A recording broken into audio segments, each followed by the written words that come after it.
God.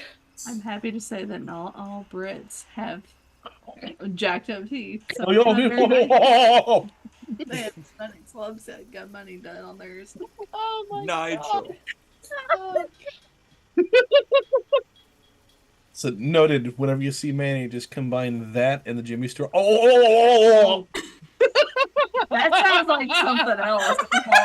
Thing. It almost sounds like He's a Muppet!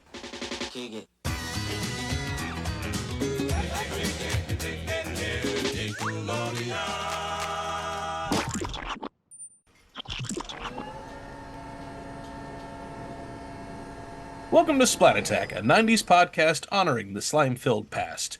I'm your leader of the controlled chaos, Alex. I'm your off-camera designer, Jorde. I'm your playfully annoying little sister, Kat. I'm your destructive writer, Manny. And I'm your reacting occasional guest, Megan.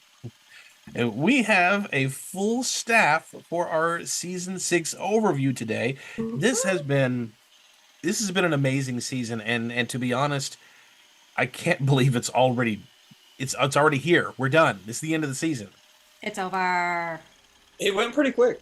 Usually the last 5 that I've done with Brett, we would always say that by the end of the season, but this one did really go by quick for me. I don't know how it felt for the rest of you, but it really just flew. We crammed so much into it, too. We did.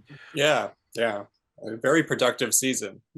Like, it was ambitious, and we did it all. Yeah, I feel like all of our personalities shined this season, and it was very sloshy. It took forever to end. No, it was quick. It was super quick. It's like one blink and it's over. Lots of firsts, too. Yeah. Yeah, it really was. And I think a big part of that is because a lot of the changes that we made behind the scenes moving forward, which I'm very, very, very happy with. And the crew has all told me that they're very happy with these changes as well. Not to speak anything ill about our previous way things were run, but now it's new ball game, and very, very much many hands make light work, and we've had a lot of great things happen this season. So let's talk about some changes, because obviously the main reason why this went so quick was because of a lot of the changes, and the most obvious is Brett has no longer been part of the show. Love Brett, and I miss him. I hope you're doing well if you're listening, buddy. But yeah, we miss you. Yeah, very much. But the beginning of the season, when we had our premiere with the Welcome Freshman cast, that was a very, very difficult episode emotionally to do. But I knew that moving forward, I can't do this show to the degree that it's done on my own. I know I could do it by myself, but it wouldn't look, sound, or be as smooth without help. And that's where all these wonderful people have come into play. And they have helped me out so much this season. Not to mention that this one is exceedingly patient with me whenever I have to say, hey, I need to edit or I need to do a recording. And she's wonderful. I'm very busy myself. You have been very busy yourself. I stay busy with the kids. But one of the big changes that I wanted to make this season was I didn't want this to be my show. Because we started it, Brett and myself, and with Brett gone, it was going to be mine. And I don't want it to be just mine, because if you look at the way Nickelodeon was, yes, you had one person who was in charge of the whole thing, but they trusted their people to do their jobs and give. Even just looking at the lineup of shows, every show had a different style. Every show had its own flavor, and that's what I wanted. I want everybody here to be represented in Splat Attack in some form, and I wanted them to have their thing that they wanted to do, as well as myself. So everyone's got to bring a little bit of something. We got Manny's heart and amazing energy, which so many people have commented on. We've had Kat's beautiful writing, as well as fun, antagonistic little sister. That's not how she is, but it's fun when she gets to play that part. And It is fun. we've had Jordy's just stellar dry wit that kills me every time. Yes. Love But it. but his also passion for collecting and what we do, as well as the amazing work that he does that you get to actually see, because all the cool visuals he's done like 99%. That guy. Yeah. I don't know where he's on my screen. Somewhere around Like, here. that guy. And this one has helped me out this season by having Meg reacts, and like I said, being a big support for me, but also just having the chance to continue to do something special with my wife that it means a lot to me. So thank you again for being a part of this season. Absolutely. But I couldn't do it without these guys, and they are all truly amazing. But I do have one other big announcement to make as far as the Splat Attack crew goes before we really go into some of the more details of major changes this season. But we have not been, it's not been just who you see on screen. About halfway through the season, we did add another crew member to Splat Attack who you all have seen before. And she has been working with us behind the scenes with a lot of stuff, and we've asked her to be part of the crew, and you're going to be seeing her a lot more as co-hosting duties moving forward in the next season. But Kiley has been helping us quite a bit. The slime streams, not the slime streams, but the community night, the Go Figure, she's helped us out with those.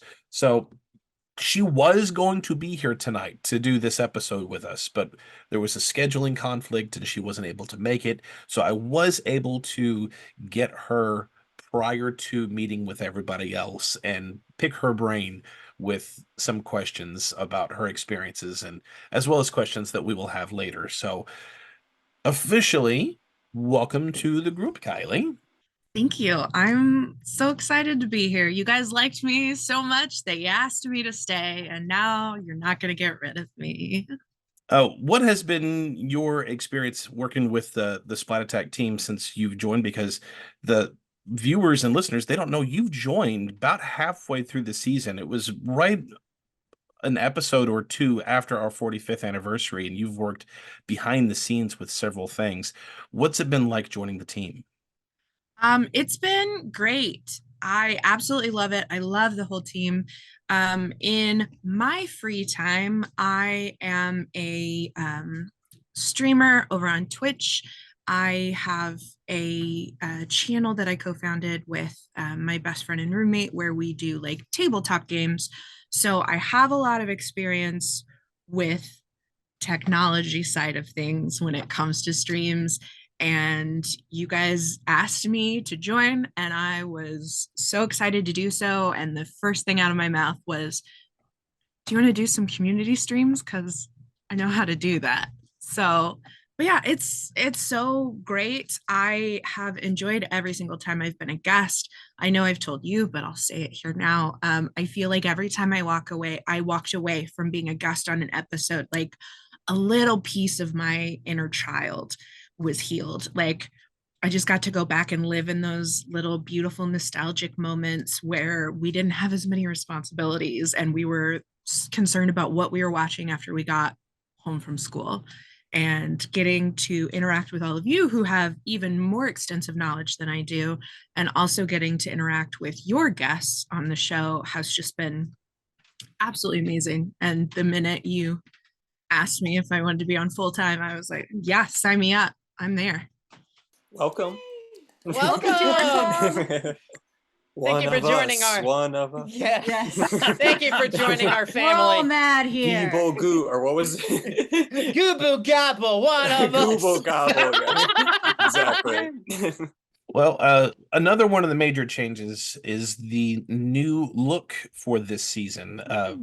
If anybody's really watched from the beginning of the series, you'll see that we have tried to give a little bit of lore to Splat Attack, not a whole lot, but a little bit, where we started underground and it was powered by nostalgia. Nostalgia was the slime tank, and the more support we got, the more and more that slime tank grew, and it burst, spilled us out into the streets. And now this season we were building. Ew. Yeah, ew. Ew. And now this season we're building Splat Attack Studios, And hopefully next season will be the last major set that we're going to have to come up with, because I'm hoping, just like Nickelodeon used that same studio for several years, hoping that's what we can do too. So that'll, one, make it a lot easier on Jorde. But Jorde, what are some new things that we did with the set design this year? Oh man, well, I think this is the first official year that we moved completely to 3D scenes for a lot of what we had set up for the podcast. Oh man, there were so many different corners that we created. We kind of tried to create this more as like a real physical space, not some non-Euclidean thing. And because of that, it started to come more alive, and we started introducing, I think, Nickelodeon Studios, elements of Nickelodeon Studios and Universal Studios back in the day, to the designs. And yeah, just some more animation, a lot more animation this season with our intros, logos. I mean, oh man, there was so much that we got to do this season to build things out. But I think one of the biggest things was the full move to 3D with our backgrounds and our periphery items. There's gonna be a lot more of that coming next season. And that was all Jorde. That was all Jordy's Yeah. idea. It was all this guy. It's incredible.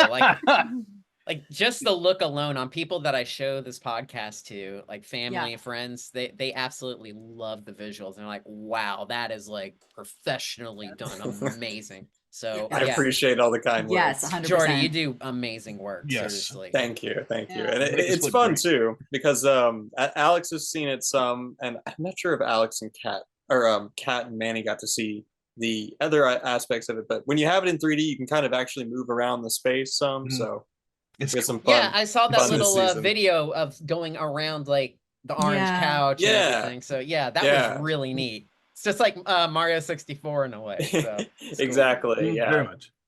Yeah. So there's a lot of fun there.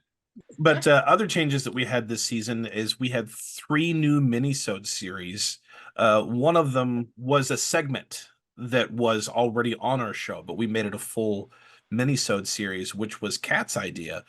And it has been one of our favorite aspects of this season. And that was taking Collector's Corner to be its own thing. Because before, you'd have to sit through the entire episode with a guest. And then near the end, when we have our segment, you get to see a little bit, just a few things. But if we gave our guests a full half hour to an hour just to showcase whatever they would like to, and it has been amazing. We've seen some really cool really stuff. cool. So much cool stuff. I mean, Are You Yes. Afraid? The Dark collections, Nickelodeon collections, Your Goosebumps collection, your Yeah. everything so behind this you. stuff. Yeah. All that stuff back there. I mean, yeah. That could be like a 3-part episode right there. I think there's some buns of steel back there. Yeah, maybe some Buns of Steel's back there. Maybe I have some back here.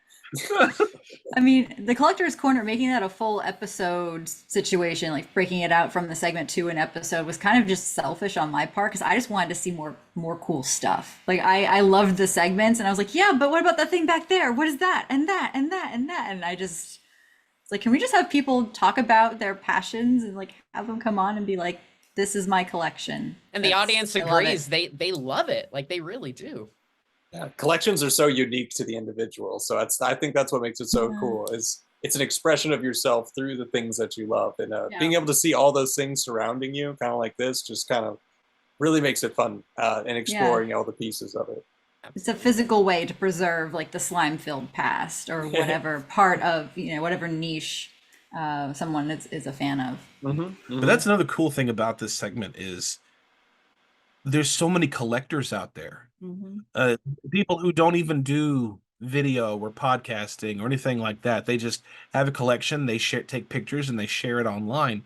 But there's only so much you can see in those moments. And the collections are usually very huge, and they don't have to be Nickelodeon related at all, just retro 90s, anything. Yeah. And there's so many collectors out there, and we got a lot of feedback from people, other collectors, who were saying, please, I'd love to be on the show and showcase what I have. And I ran out of slots for people this season before the first episode even came out completely.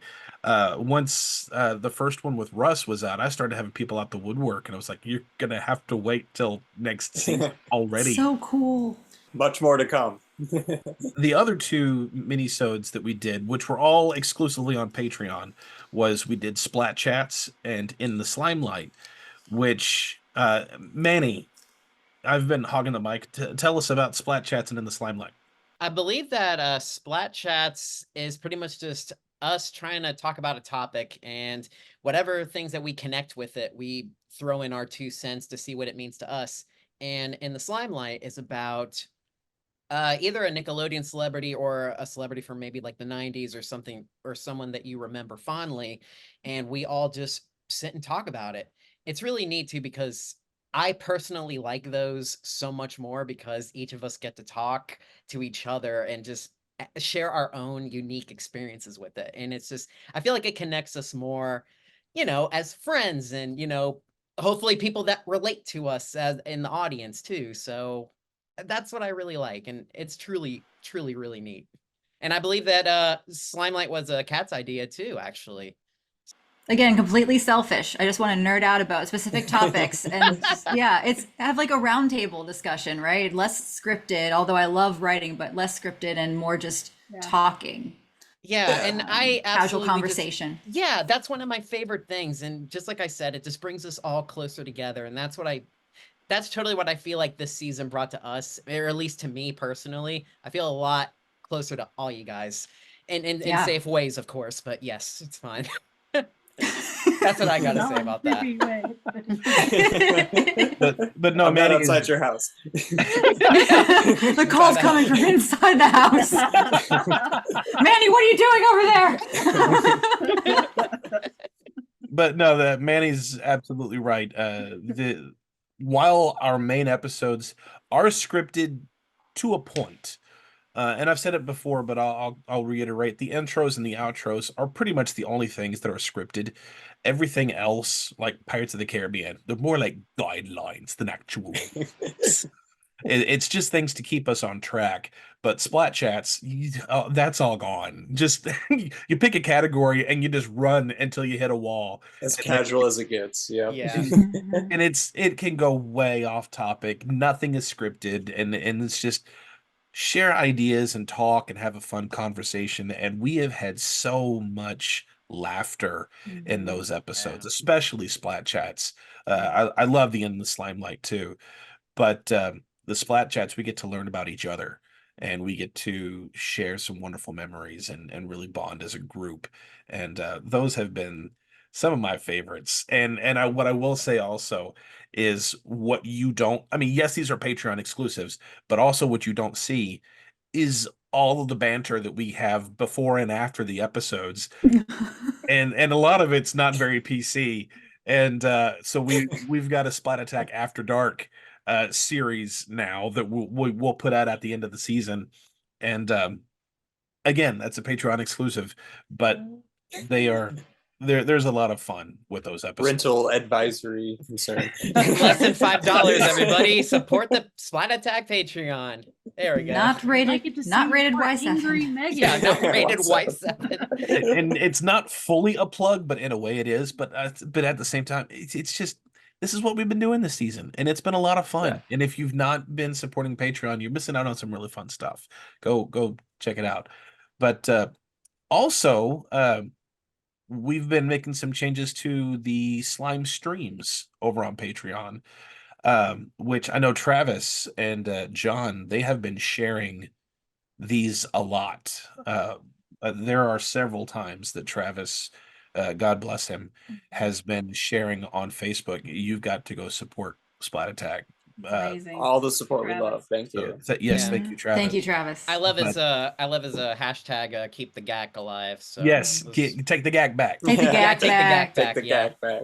So But every time one of the major changes though, because we have slime streams. So twice a month we'll watch 2 hours of a Nickelodeon block, and then one that's just 90s that's not Nickelodeon. And we have a lot of fun doing those, and we've been calling them slime streams instead of live streams or anything like that. And occasionally I would reach out to a celebrity and ask them to join us and just watch with us. And we had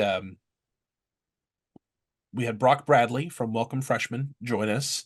We watched a bunch of episodes of game shows that had Welcome Freshmen cast members in it, and he loved that. And we had Wavy Davy, David Jordan, who designed puppets for Wienerville and all kinds of Nickelodeon things. He joined us for a slime stream, and people got to pick his brain, both of them, and just ask questions about these shows and these people, and while also cracking jokes and having a good time. And wanted to give back to the people who are supporting us by not just, hey, here's a random live stream. Well, here's a live stream with somebody who was on these shows, and you actually get to communicate with them now. And that's been a lot of fun. And I will say, if you, again, you're missing out because you missed out on probably one of the best slime streams ever. And that was showing Manny the honeymooners. My Oh, gosh. man, I gotta tell you, that had to be one of the best nights ever. I've never seen that show before, but oh my God, what a beautiful thing. I Love Lucy. He has not seen I Love Lucy. I didn't either. We watched the Vitamita Vegemin Vitamita episode, Vegemin. and his reaction. I mean, it was part watch the episode and then also part Manny reacts, and it was. I was so much watching fun. Manny. Oh, thank you. That should be a new segment for the season. Just watch with Manny because Manny's never seen it. Manny hasn't seen this, so let's. One of these days, maybe. Manny meets world. I've been so sheltered all my life. Oh. The funniest thing is, though, is I still think about the whole golf thing. Like Ralph Cramden is learning how to play golf, and he's like shaking his hips like this. It still takes me back to that. Oh my God. And the thing is like, I don't know if anybody can see this, but this room is not very large. It's tiny with these hot lights. I was wearing a suit and a tie and a black and white to match with the 1950s thing. I was sweating so hot in that thing. But it was worth it. It was one of the best things in the world. I'll never forget that. You committed to the bit, man. I sure did. Massive respect. But those slime streams, they've been a lot of fun, and I've really enjoyed doing those. And the one of my and this is a highlight, but it's also a change. But I love that we finally got to do Go Figure, which for those of you who missed it, you can see it. It's still on our YouTube page. It's under the live tab, but it was our version of Figure It Out. When I started the podcast with Brett, I wanted to do this at some point. I knew we could. I knew we could do it via Zoom somehow. I just had to make relationships with various people that I knew I could pull this off with. And it's taken 6 seasons to finally get there. Less than 3 years. We did it. But it was so much fun. And again, all of the contestants were people who supported our Patreon. This was a way to me to give back to them for all the support that they've given me, but also for all of you who have been watching live. I wanted to also not just bless and thank the people who have been supporting the show, but also thank the people who have been watching and have been subscribers and been, even though you're not supporting financially, you have been supporting the show, period. And that's why I wanted to include the secret slime action, so that way I could pick somebody in the audience and also get them some prizes too. So that way, hopefully feed the machine in a way, but also still make it fun. And that was it was a lot of work. And Kiley actually will address that quite a bit here in a bit whenever I ask her. I think by this point she's already answered it, but it was a lot of work for her, but she did a fantastic job, and I'm very, very appreciative of her. Absolutely. Unbelievably. Yeah. I mean, I've watched that replay many times, and yeah, it's just the cuts too, back and forth. Man, she did an amazing job. Seriously, just to keep up with that timing. I will say one of the things that you all didn't get to see behind the scenes whenever we were between getting the contestants filled in, I had just given the Nunzilla prize, and DJ McHale was like, "I have one.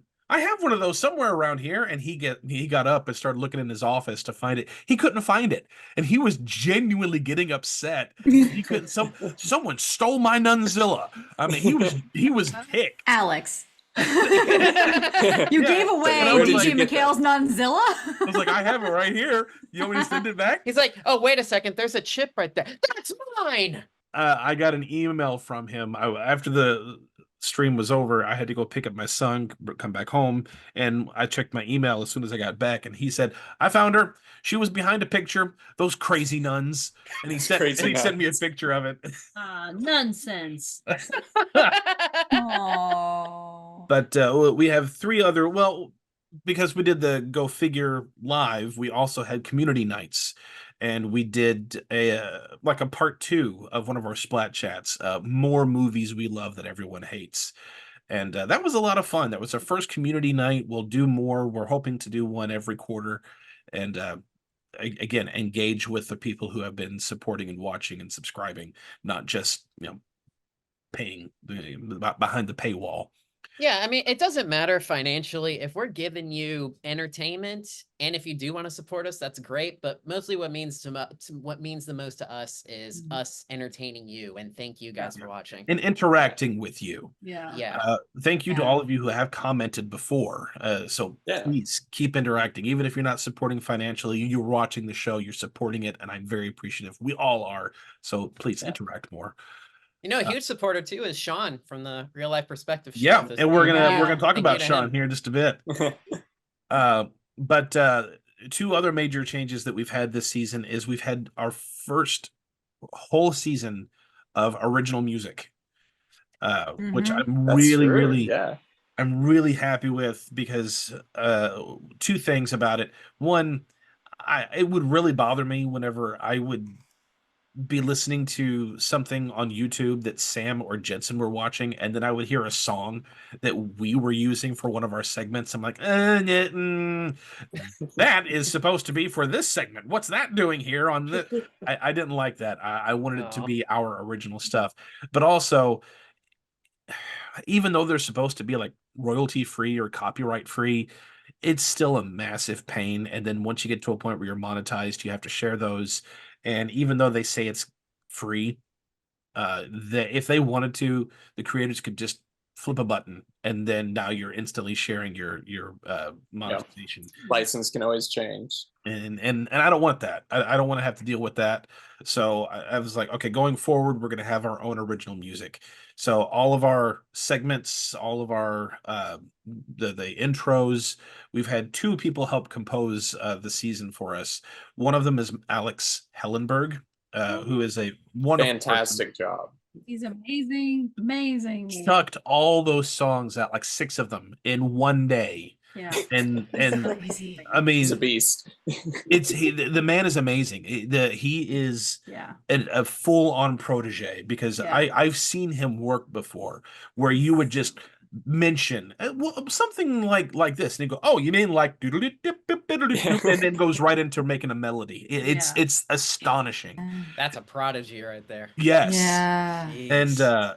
And then also Jorde has made quite a few things for us this season, which he's even told me before. It's like, I can't do as fast as that guy. I was like, no, it's fine. But what he gets is still amazing. And I'm very appreciative to both of them. Yeah. One of the things that Jorde said that he would like to do, and I'm hoping we'll be able to do this, probably not going to be right now because he's in the middle of making up the next season's look, but we would like to get the camera in our 3D space, and then just do a 360s and then play the music of all the episodes, so you get kind of a look and sound for this season. Yeah, kind of a playlist of all of the music from this season. And I don't know how much more new music we'll produce season to season, but hopefully, ideally, season to season, as we add new tracks here and there, we'll fill out not necessarily an album's worth, but a few songs worth to make it fun. Other ways to interact with the channel outside of just videos. And especially some holiday stuff, because we love Halloween, we love Christmas. Yeah. We'll probably do some variations of our themes with a little of the appropriate holiday flavor. But we also had a new segment, our first new segment for a while, and we've only done it once, so we're going to do it again for this episode. But we introduced Tuned In, which was a lot of fun. I had a blast with it, especially because I was doing the episode with my friends Joe and Kevin, and they're hysterical, and I love them, and they hearing their responses was fun. I kind Oh of. my god, they're great. They're okay. All right, yeah. So let's segue over into our highlights for the season, because I'm sure everyone's got something. There's one I know that's going to be on all of our list, I'm sure. But what are some highlights that we all have for the season? Kat, I'm going to start with you. Geraldine friggin' Laybourne, Mm-hmm. the boss lady. We had the boss lady on the podcast, and I don't think it made it to the uploaded video on the main timeline video, but I've watched footage of our reactions after she signed off and we all lost our composure and nerded out. I had to watch that because I'm like, I kind of blacked out. It was one of those things where I was just like, did that just happen? Is this reality? And just like all of our reactions, like we're like shaking and nerdy. It's just, but it's so pure. Like it's one of those things, like watching it back, it's like, this is a moment that I will forever remember because she helped shape all of our childhoods. And like my inner child was freaking out in the best way. So it was great to be able to speak with her and to thank her personally for what she and the network that she helped build and run, what that did for all of us. Yeah. So that's definitely a highlight on my list. I mean, I always like talking to the Space Cases cast and talking about Space Cases in general, but that's always fun. We got Christian Air, who played Raidu, on finally. And they're all just awesome people. I love talking to them. And just as a writer, and I love talking to the actors, but talking to producers or writers and picking their brains is brings me a lot of joy. So being able to speak with Mitch Kriegman and Tommy Lynch about Clarissa and Alex Mack in our first ever character analysis video, that was pretty cool. So those were my nerd out moments. But I also love, like we're talking about earlier, just like the Splat chats and just when it's just us, right? It's cool being able to talk to other people too, but when it's just us and we can sort of be a little more loose and free, that's pretty cool too. And Manny, you got slimed. that clip that we posted, I've watched that several times because it's just perfection. Thank you. Thank Again, you so committing much. to the bit. You sacrificed your carpet for us. I did.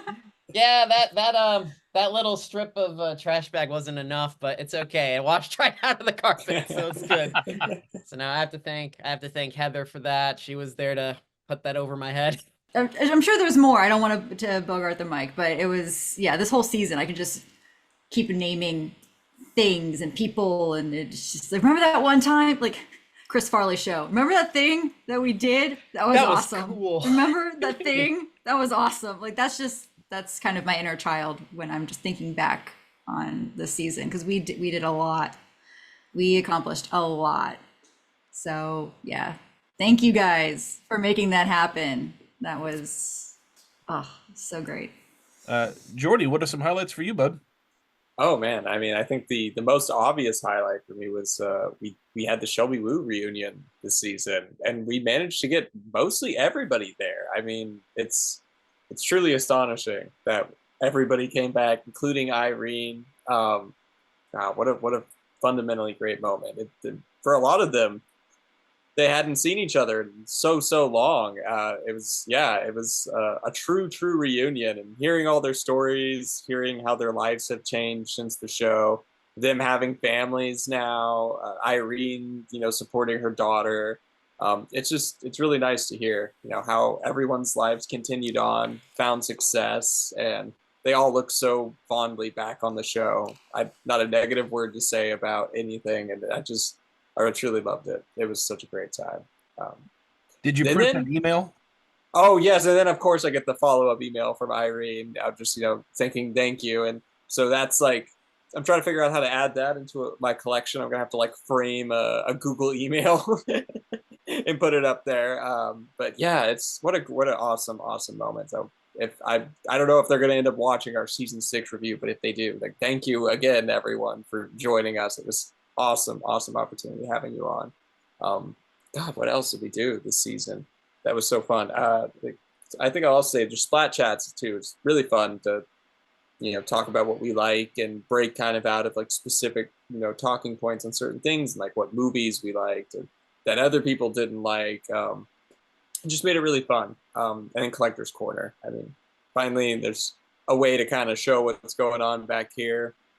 And I'm sure we'll get another chance to kind of dive back into my collection in the coming season. But other people's collections too are just so fun. I mean, it's there was like the Are You Afraid of the Dark collection. There's the Nickelodeon collections. There's specific items that like scripts and like notes and shirts that like are cruise shirts and all these different things across all the collectors. So I just really love seeing that stuff. Obviously.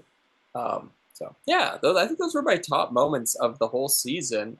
There's probably something I'm missing because my mind blanks when I get just have to think about something. But oh man, yeah, I think those are my top ones. And this is the second time that Alex has had a conversation with Adam Bush, and the second time that I have not been present to say hi to him because, obviously those of you know that I'm a big Buffy fan. Of course, the first time he talked with him was on a live stream and I was in the middle of a show. And he did give me a shout out during that, wishing me best and breaking legs. You did get to tune in and interact. Did get to see him by text, but to physically speak to him, I'm still mad because the second time I was here, I came home and I went, why did I go in there and say hi? Like that time with Mark Summers. He acknowledged me and talked to me, but I was like, why didn't I go in there? After he got done and got off, and I was like, I'm just sitting here realizing I never came in there to be like, I just need to get something. And then she's the only family member that didn't say anything. Like she told both the boys, Daddy's doing an interview, leave him alone. And of course they both walked in anyway. I was done, Daddy. And I didn't. And I'm like, I'm sitting here kicking myself going, really? Can you have him on again? Sure. I was like, just thought I can be like, I thought about this time. I wanted to get, which I may do for another go figure. Almost everybody on Shelby Woo was on an episode at some point of Figure It Out. It would be really cool to have a Shelby Woo panel. That would be bring them all back. And then see if I can get Alan Goodman to be in there too, because he didn't get to do it, but that would be fun. That would be really cool. Jorde needs to be on that one. Do you have any highlights this season? Most everything we did was you and I, but do you have any? I was actually involved with some of the Splat chats. I actually really enjoyed the one where we talked about music, because when I go back and think, like with 90s, the biggest thing from my memory of 90s was music. And obviously a lot of you know my love of specific music, and his not Anything in particular? I support your decisions. Elaborate. Yeah, so that was actually probably one of my favorites that I've done, even more than the Meg reacts. But I really did. I always enjoyed doing the Meg reacts. It's fun to like relive some of those. Like I'm like, oh, I remember this commercial. Like it's just been. Even the last one we just did with the, I don't know if it's PSAs. PSAs. Yes, with all those, and like the what was it, the bee, the guy that I'm like, oh, I remember him because he sounds Lightning like Bug. the lightning bug. Louie Yeah, the Lightning Bug. because I was like, he sounds like the guy singing "I'm Just a Bill" from Schoolhouse Rock. Somebody in TikTok, of all places, had said, "Yeah, I love that guy from Schoolhouse Rock." Schoolhouse Rock. Like, so I was like, okay. I don't know if it is, but it sounds like him. But yeah, the Splat Chats was really a nice added little thing this season. I really enjoyed being a part of that. I hope to be a part of some future episodes. I don't know, but depends on what you do. And we got to do the Full House episode. We did. The Full House episode will always rank high with me too, because and it's been fun, like getting messages from Manny, and he's going, "We just watched this episode. That was hilarious," because he hadn't watched it all the way through. And a special shout out to Jasmine, because I Yeah. didn't realize until after, but she messaged me when she realized we did a Full House episode, and she was like, "I love that show. Man, I wish I knew you were doing that. I wanted to be. I would have been a guest for that," because she's been on our What Would You Do and Double Dare episodes, and she's beautiful. I love her to death. She's wonderful. And but she listened to the episode, she loved it, and she also tuned in for our Go Figure. So thank you again for all your support and just being an awesome person, Jasmine. I mean, total fan of What Would You Do? Like some of the stuff I've heard her on past episodes, stuff I didn't even know. So she's #1 fan. That's great. And of course, I always forget like what all you guys have done for like this season. So because I never can keep track, because the way we record and they blend together and whatnot. But it's just, I know, I will say, I gotta go again with Kat, like how excited you guys were to be able to talk to Geraldine, and the excitement in his face, just him talking about like, I cannot believe, like I actually am gonna, that for me was just a highlight, just seeing how happy he was, and then hearing about you guys and how happy you all were. So for me, that's a highlight just on a personal level. We all rode that high for days. I mean, like I was bragging to everybody I know, like mine's was talking to the original thing. Like it was pretty awesome. I love bragging about you guys. I brag about the podcast all the time because you guys work so hard on it. But that was huge, and I was really, really excited to share that. So kudos to you guys. Well done. Manny, highlights for you. Basically a lot of stuff has been touched on already. Like I mentioned earlier, I love the new edition of Splat Chats and then Slimelight because of all of us having a conversate together. And Heather too. Heather too. I mean, she was on the Disney episode and the Slimelight. I just forgot who it was. Who voiced Chucky Finster. I just forgot her name. Christine Cavanaugh. Yeah. And she was also on the Full House episode too, and she had a total great time doing that one as well. And the fact that she was so hesitant to do so to begin with. She was so worried and nervous. She was amazing. Thank you. Heather, if you're watching this, you're loved. You are awesome. loved, I promise. Yeah. So yeah, she did a really great job, and she was like, after the recording was over, she's like, "Oh my God, I hope I was okay." And I'm like, "You did great. You did great." So yeah. That's shout one out of the things to her. about it is it's just very like you guys said, it's not really very scripted. It's just very chill, and it's just like hanging out, and what you want to say, that's what it's all about. So I know, and it's fantastic, and I connect with this on a personal level too, because I mean I have all my friends, but they all live very far away, and I never get to see them. So it's really great how this season brought us so much closer together, and I always look forward to chatting with you guys, and even on the chat on Instagram. So I look forward to that all the time, and you guys are just amazing. I always look forward to chatting up with you guys. And I guess the highlights for this season was definitely talking to Geraldine, but the other highlights I have are from the slime streams, such as the Nick at Night one, and the night where we all got to watch our favorite Nickelodeon shows. Oh yeah. Like each of us got to watch our own show, and that was amazing. Just watching it together, that was great. Yeah, it was a lot of fun. Yeah. And Jorde, just seeing your face on the Shelby Woo episode, that just made me so happy.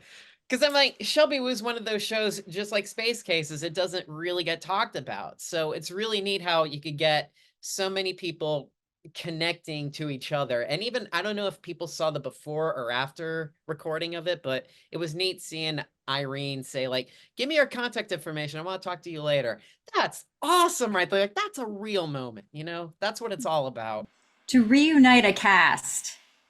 Like, it almost feels like you're intruding. It's just like, no, just talk amongst yourself. Just, I'll be over here. Just, you do you. Like, because that happened to me with Space Case is the first time where I was just like, this is cool, but also this feels like their moment, and I'm just kind of here. But it's really cool to get people to facilitate that for other people.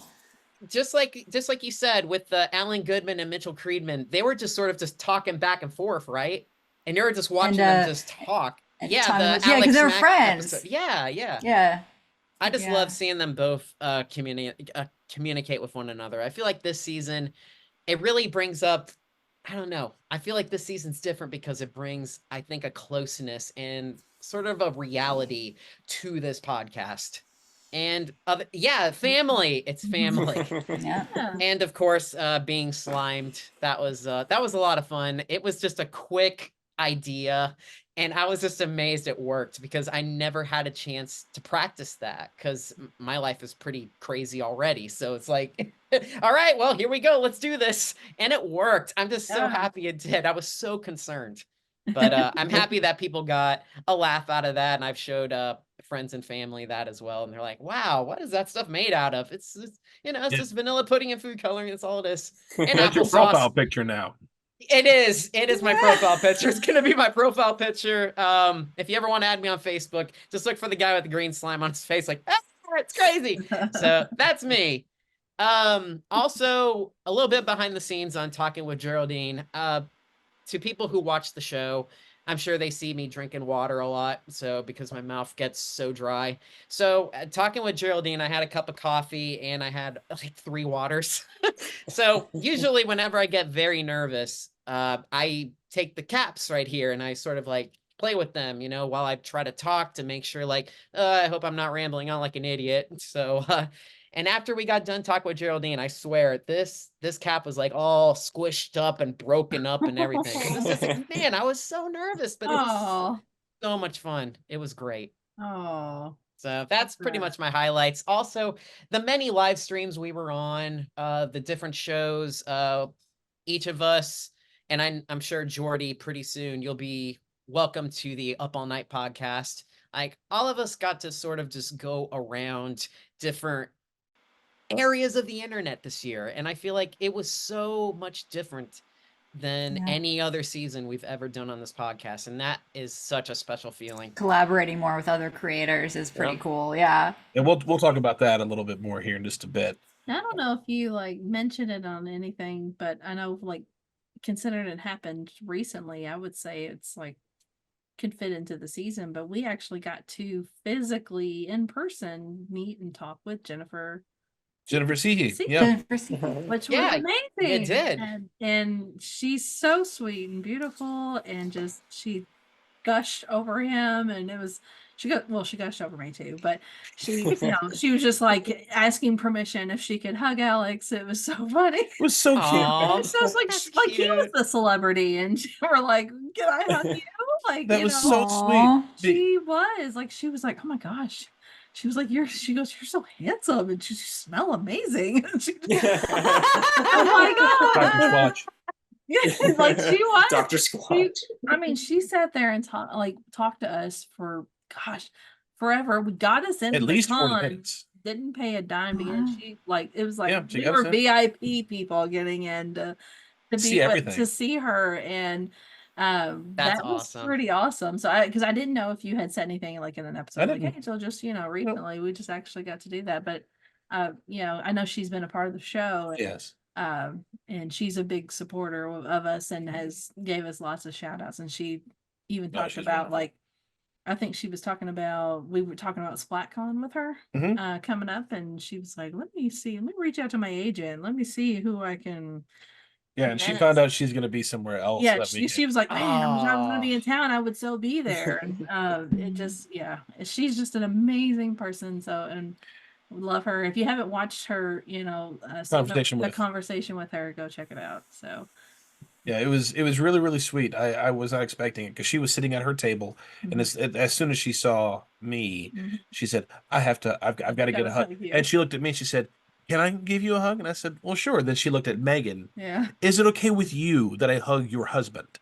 Which I thought was wonderfully sweet. Which she was like, yes, I was like, we do theater. We have to get touchy-feely with lots of people, so it's fine. We're very tactile. Yeah, we're pretty cool when it comes to that kind of thing. So I was like, yes, please. I know he would be like, you didn't let me hug her because, But yeah, absolutely, she was. It was amazing. She was So great. I wanted to give that was a little highlight for me this year. So And when I see you guys at SplatCon, I'm gonna ask them this now. Yeah. I'm a hugger, man. Yeah, so. sweet. I've got a spot right here in my lap for you, Manny. Oh. I'm like praying super hard like that we can both be there right now if we just because money is everything costs. We are trying super hard for We'll get there. We'll figure it out. all of us to get there, but we shall see. But Kiley, obviously she is not here, but I did ask her previously what are some highlights that she has. So here is what Kiley had to say. Well, I'm a little biased because I was only officially in one episode this season, but also it was maybe one of the most life-changing episodes that you have let me come and be a part of, which is the interview with Geraldine Laybourne. I didn't realize how much that woman had a hand in how I grew up, which seems ridiculous because she doesn't even know who I am. But like with her having her hand in all of the programming that I absolutely adored as a kid, and the moment when I was talking about the diversity that we see in the Nickelodeon shows of our childhood that wasn't anywhere else, and her response was, I love that. I love how you look at that. And I was like, oh, like it just was like, she's proud of me. I'm so excited. I did something right. But yeah, it was absolutely wonderful. And I mean, of course, I'm also biased because I am friends with Kevin and Joe. So the versus episode is also up there pretty high. Oh man, that was so much fun. They're a mess and I love them. And going along with the highlights for me this season, yes, Geraldine Laybourne, absolutely. A lot of my highlights were behind the scenes things. Yes, getting to see Jennifer and a lot of the things that you all had mentioned for Splat Chats. First of all, getting to not only do a show with Megan, but I also got to do an episode with Sam, and I got to do an episode with Jensen. So for the first time, Yeah. the entire Nance crew. My the whole crew's been in here. So The whole Nance crew has been on an episode. And speaking of Jensen, we haven't played that game because we did an episode of Game On where we got to play the Rugrats game Looky Cookies. Mhm. And I was giving him a bath. I got him out and was putting his PJs on. He's looking at my shirt. Every time I have a shirt that has a bunch of characters on it, he's got to point at every character and learn who it is. Mhm. And then I got down to, where are you? Tommy and Chucky. And Jensen, it's been months. And Jensen went, we played that game. Oh. I said, yes, we did. And he Yeah. said, Tommy needed the cookies. I said, yeah, you're absolutely right. We only played it one time, and he's not forgotten it, which I thought was really sweet. Sinker. But I was about to say, anytime your favorite episode should always be with me. so that one's okay. He does like give him a hard time about it, but I'm just saying. Oh, can I mention one more thing No! too? Yeah, go ahead. I want to say the other highlight for me is each of us got to co-host. Yes. And that Yeah. was so Yes. special. That was so special. Yeah. And again, that goes back to what I want to do. I love what I do, and I love who I work with, and I want to incorporate all of you as much as I can, which is Yeah. that is my highlight, is getting to work with you guys as closely as we have, and to be able to share the spotlight with all of you, because you're all talented, you're all beautiful, you're all wonderful. I love you guys, and I love working with you guys. So But good. it's the truth, though. I know, It's just absolute teasing. truth. I'm just teasing. But No, a couple it's other okay. highlight things for me is I had no clue that Mitchell Kriegman and Tom Lynch knew each other. I had no clue. I could not get Mitchell without Tom, because I reached out to both of them, got nowhere with Mitchell. Probably I don't know why, for whatever reason, but I got a hold of Tom very quickly, told him what I wanted to do, and he said, "Oh, I love Mitchell. He and I are good friends. Hang on," and then called him and said, "Hey, we're going to do this episode. You going to do it with me?" Okay. And then he messages me back and then gives me an email with his address. "Hey, Alex, meet Mitchell." I'm like, like minutes, all in minutes. I was in rehearsal for it, and then there were none. And then I got that message. I'm sitting next to a very dear friend of mine, and I'm shaking. I was so excited. I was like, "Oh my gosh, this escalated quickly." But that was so cool. And just the first thing out of Tom's mouth, which I'm gonna have to censor myself for this being on live for everyone, I should say. But the first thing Tom said, Tom was there first. Mitchell wasn't there. He said, "Where the F is Mitchell?" It's like not even a hello or anything, just straight to the call. "Where the F is Mitchell?" At least you know that it broke the ice. That's all you know. Yeah. Right there. Oh man, they were hilarious. So that was fun. Go Figure was a highlight, and You were seeing really all proud the of that. I am very proud of that. You were so excited. He was like, "I gotta make the board," and like he was so excited to make the what is it, Billy the answer? Oh, No, no, William William. the William. solution cranium. Yeah. Willie the Solution Cranium. Love it. My thesaurus works, guys. Love it, love it, love it. But also the fact that for the first time ever, I've had to turn celebrities away. That is a first because I was in the middle of the show of doing my play, and I got a message from an agent of a voice actor and said, "Hey, would you think about having this guy be on your show?" And I said, "I'd love to. I don't have room this season." Are you kidding me?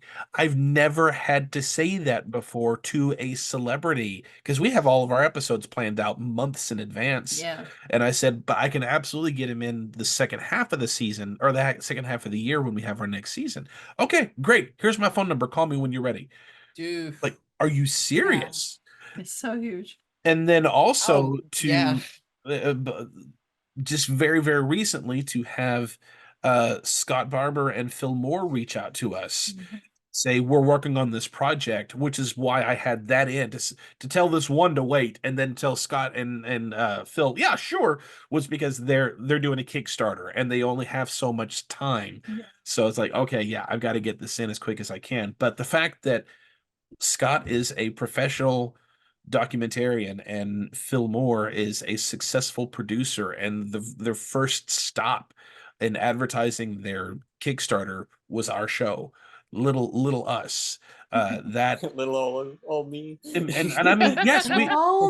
but we are. If you really look at our podcasting, yes, we have some wonderful people who have supported, but there's other podcasters out there who have far more subscribers and viewers and all that stuff, and they went with us. And I feel that the big part of that is because they see our sincerity and how much we support all walks of life and all people, not just the stars that were in the show, but the writers, the producers, the directors, all these people, because I want to hear all these wonderful stories. But that was a highlight, and getting some feedback from some of the people has been amazing because not only have I got the opportunity to do these episodes, which is always a true blessing. And another highlight is whenever I finally find that person who's been in hiding for years, and then I get them to be part of the show. It's like, yes! Looking at you, Christian, looking at you, Irene. I wonder who. And I've got some more for next season. I'm just gonna say that right now. But getting these people is so awesome. But then whenever I get feedback from them, that means so much because Tom watched the episode and said he lost track of time because he was having so much fun watching the episode.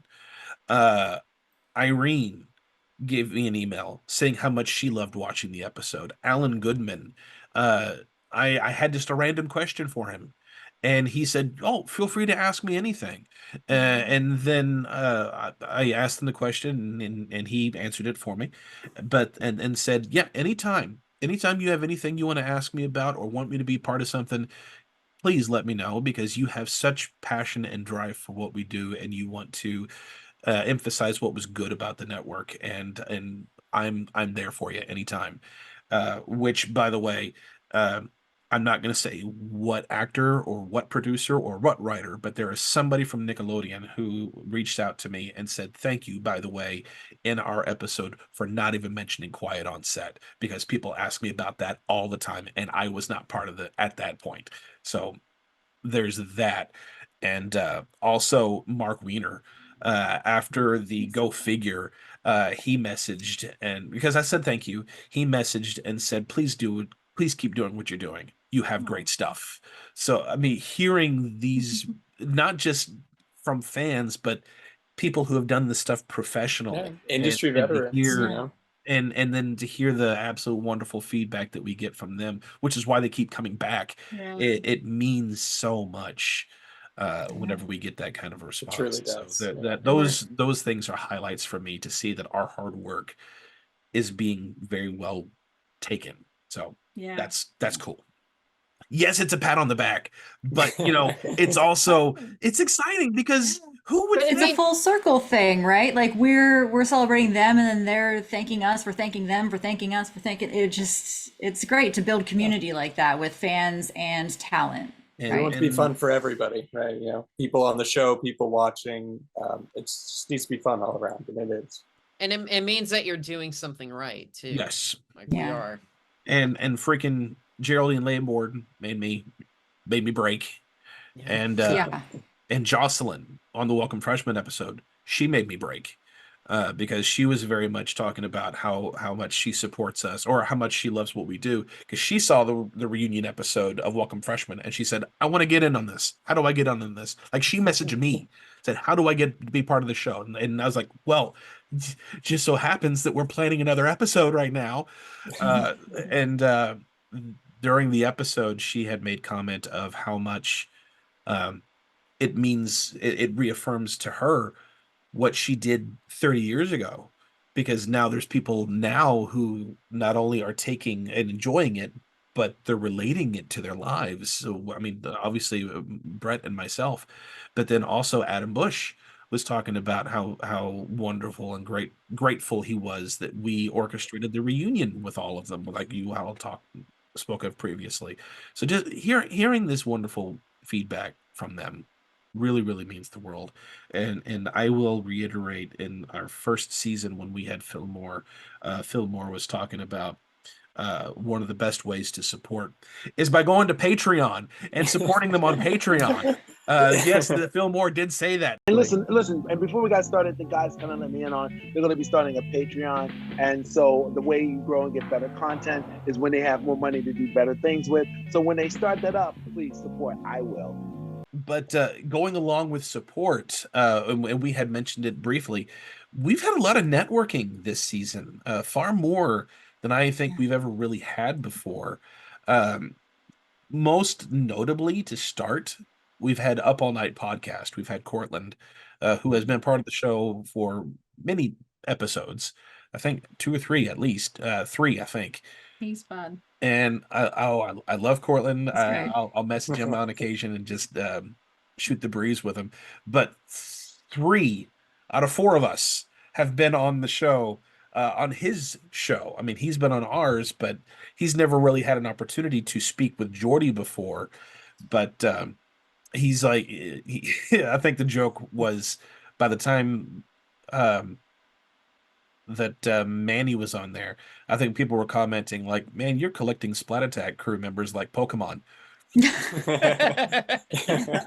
Gotta Jorde, catch that 'em means all. Jorde, catch 'em you're all. welcome, of course, to be on the show. So, Yeah, he's I we'll think he's, definitely have to be on soon.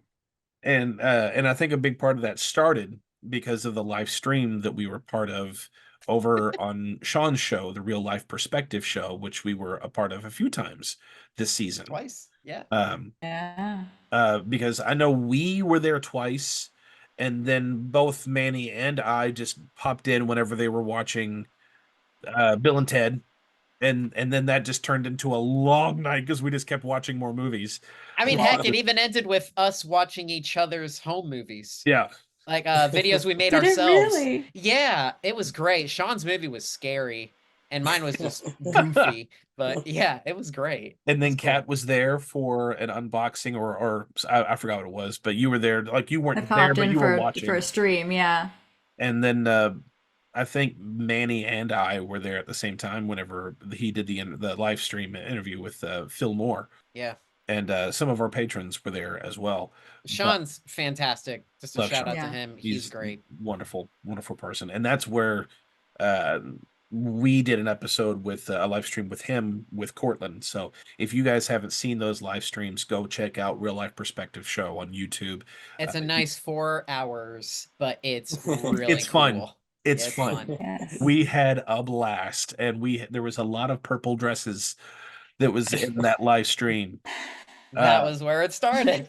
That was all where it started. One person was very, very insistent. For those of you who have no clue, one person in the comment section was bombarding that comment section with a question about a purple dress that was on the show 15 and would not let it go, no matter how we responded to it. So we just stopped responding, but it became a running joke within the group. Like, next live stream, hey, the really important question is, what about that purple dress? Why did they make her wear this purple dress on this one episode of 15? It might be the gum girl. The gum girl? Yeah. No, it was not the from gum girl. Supernatural song.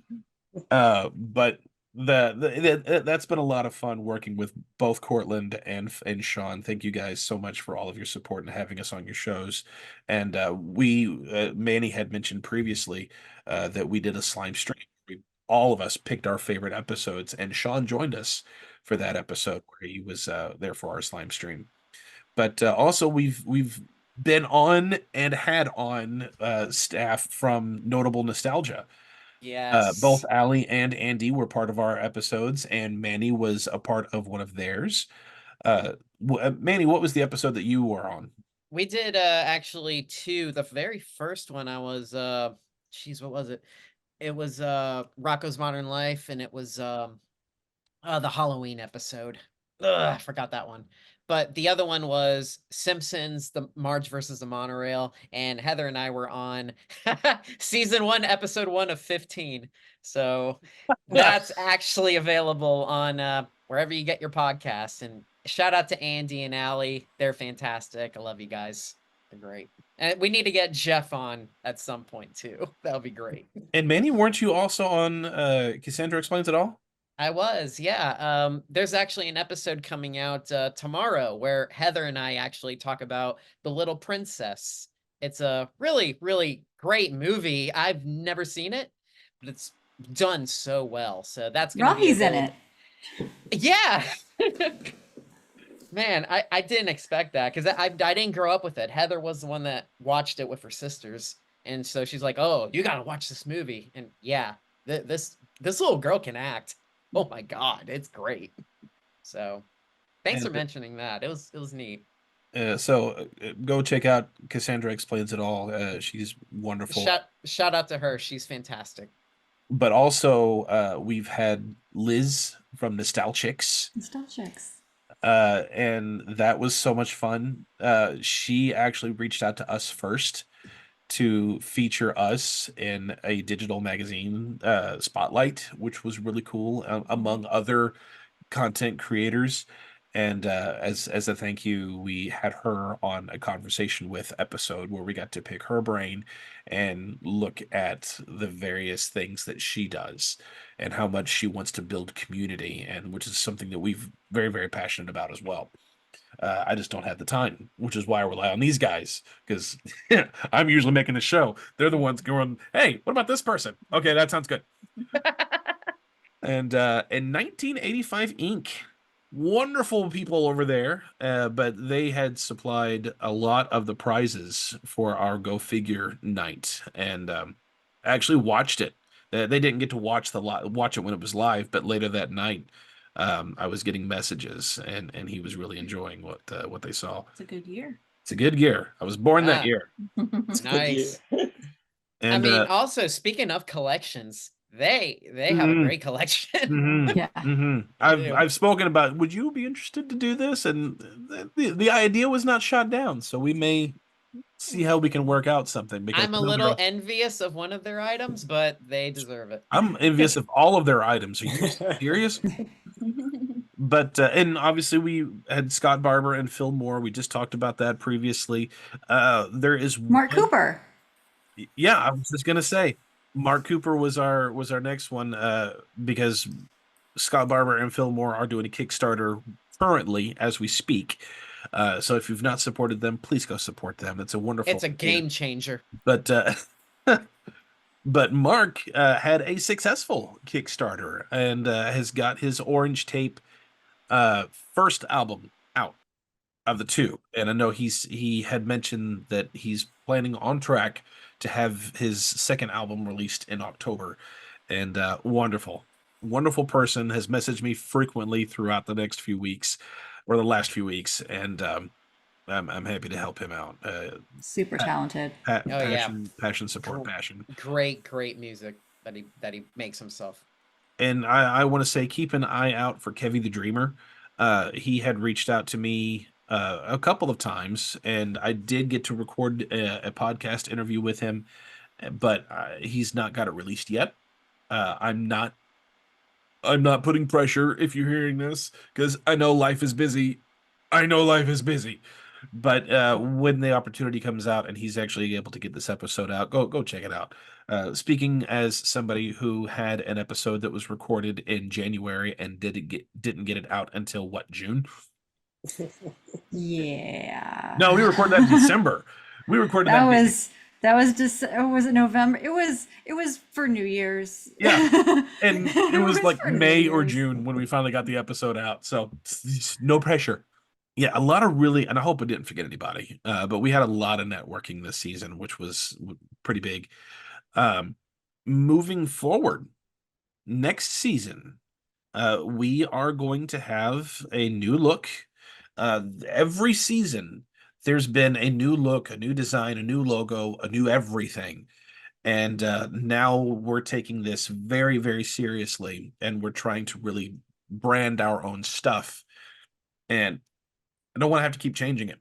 I mean, Nickelodeon, after a while, they just had the Splat logo and they had the studios, and everything was centered around that look. And that's very much what we want to do. So we're having our own Splat Attack Studios that's going to look very similar, but not the same. Same with the logo. We're going to have a new look, and hopefully moving forward, it will very much stay that way. We'll just add a few more things to it, just a few, so that way it'll be much more easier to manage on Jorde's part, because I've bombarded him this season. I know I have, and I know I've bombarded him as we speak, and I always feel so awful, but he's always so gracious and patient, and always comes out with great stuff. I will sing his praises until the day I die. But thank you. Streamlining. But saving us actual minutes. So yes, Splat Attack Studios is going to open, but also we have a new Minisode series. So major changes for next season is, yes, we are going to be doing, we're doing away with Meg Reacts. I love her dearly, but it's been 2 seasons. Sam is chopping at the bit. So we are going to bring back Sam Reacts next season. It is going to be a Patreon exclusive. So if you enjoy Sam Reacts, go to Patreon. But we're going to put a new Minisode series, which is Kiley's. Actually, it's Kiley and Manny's idea. But we're going to do a new series called Girls Room. And I asked Kiley to explain more about it. So here's what Kiley had to say. So I love what you guys are already doing, and I'm so excited to help contribute to that. But I come from a lot of it from a very different point, which Kat also does as well. And talking to her and realizing there's a whole kind of subsect of all the stuff that you guys talk about, but specifically for things that were marketed to little girls. Like the characters, we found role models toys that were, marketed to women, heartthrobs of the 90s. Like, I want to get into all of the stuff that we were obsessed as young girls and pick it apart through an adult lens and, really analyze the things that we grew up with and how that shaped us into who we are. And also it's just silly. Like, who doesn't want to gossip with their girlfriends every day? Like, why not? So I thought that would be a good idea, and you all loved it, and I was so excited that you all loved it. And I'm excited to start digging into that and starting to map out stuff for next season. And also, for other things moving forward in next season, we are all going to be going to SplatCon, which Megan had mentioned earlier. We've been advertising it every episode. We're finally going to get to see each other in person, and I'm so excited about that. I am a warm spot waiting right here on my lap for you, Manny. I promise. Did you pee Can't wait to yourself? jump on that. There was no right way for that to come out at all. No, it will. He said, phrasing? We do have some special guests and special reunions lined up for next season, as we have every season. I'm really, really pumped about this. I'll get to some of it a little bit later in one of your questions, but we got some new t-shirt designs that is being worked on as we speak. Mm-hmm. But one major change that was brought up last season, one of the things, while we've loved to do them, we used to do a whole episode, like an actual main timeline episode, but it was a Patreon exclusive. 2 hours long. Yeah, full 2 hour long episode over on Patreon, exclusively there, and they were wonderful. But at the same time, it was kind of but I mean, we have like not the entire, but a lot of the cast members of Eureka's Castle, but no one can see it except for these few people who are on Patreon. And which is why this season we really stopped doing away with the main timeline, the main 2 hour long blocks, and much more bite-sized things for me to manage. But also, we're treating Patreon as kind of bonus material. Here's some fun bonus things that you get, as well as interacting with us, and we really bond together as a group, which has worked fantastic, which leaves all these other episodes, full-length episodes, that we're doing nothing with now. So what we're going to start doing is we're going to gradually release these episodes on the main timeline, starting next season. So you all will be getting one episode every 2 weeks, just like our main timeline. You'll get one of our bonus episodes, main timeline. I'm still going to keep all the bonus minisodes purely for Patreon. The slime streams will still be Patreon. They're still going to get their bonus content, but those 2 hour long episodes, I want more people to see those. So that's going to take place. But do have a few stats. I'm going to run through these real quick because there's quite a bit, but it just makes me excited because I like to see what the people have responded the most to. So we have our most viewed episodes and our most downloaded episodes, and I picked the top 5 for the main timeline, the main episodes. I'm not even going to list numbers. Who cares about numbers? I'm the only one that really does. I'm just going to tell you what the top 5 are. So our most viewed episodes on YouTube, our number 5 is Welcome Freshmen, Things Change and Year's End episode, which I'm excited about. Our number 4 most watched episode was the All That 30th Anniversary with Leon Frierson. Yeah. Our number 3 most watched episode was our first character study, looking at Clarissa Darling and Alex Mack, which had Mitchell Kriegman and Tom Lynch. Our number 2 most watched episode, Space Cases, Both Sides Now episode. That's crazy. Nice. That's great. That's wonderful. Which was a cast reunion again, but this time we actually got Christian Eyre, as we mentioned earlier. And our number 1, no surprise, most watched episode of the season, the Nickelodeon 45th Anniversary with Geraldine Laybourne. Because it's freaking Geraldine Laybourne. Of course that was going to be our number 1. By the way, our number 6 was Shelby Woo. Yeah, Ah. of course. But as for our most viewed minisodes, No surprise, they are all collector's corners. Our third most watched was the one with Carl. Number 2 was the one with Jorde. Number 1 was the one with Russ. Loved those. And Patreon. What was our most viewed bonus minisodes? All 3 are Splat chats. Again, no surprise. No surprise. Our patrons have been enjoying those a lot.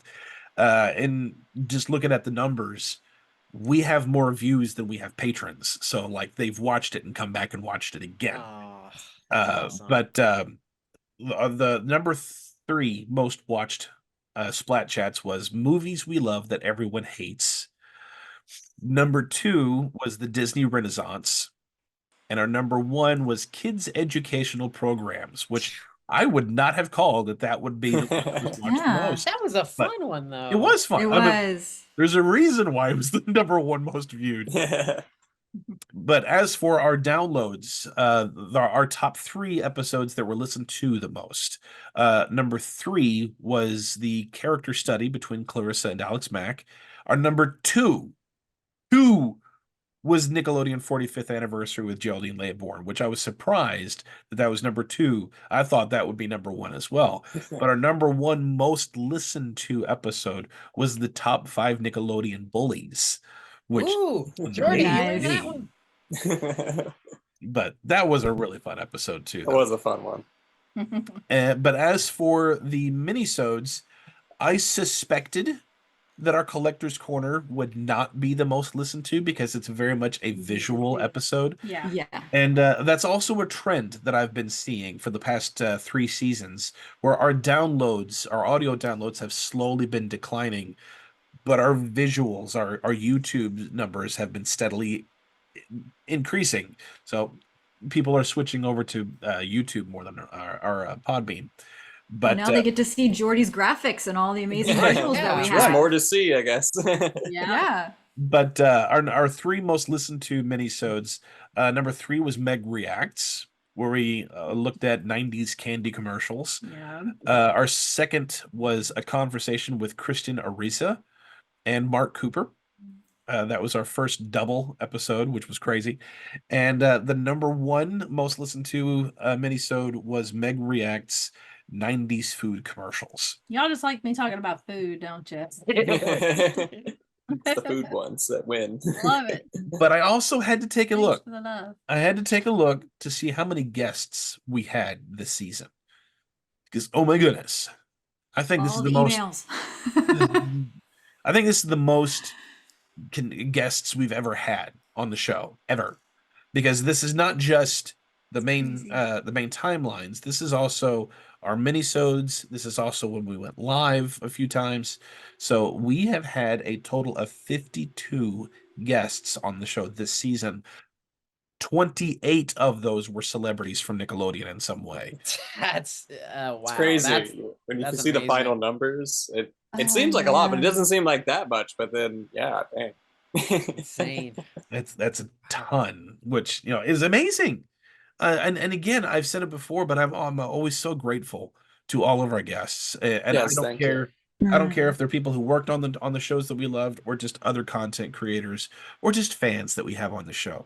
I'm very, very grateful to all of you for being on the show in some form. So thank you, all of you. Yeah. Thank you. Welcome.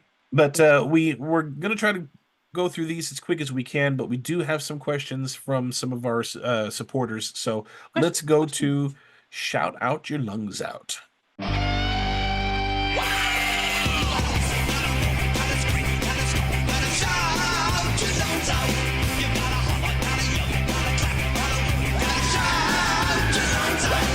Alrighty, so some of these we've answered before on previous episodes, but obviously our people who asked didn't get to see those before, so I don't care to answer them again. We'll try to breeze through them as quick as we can.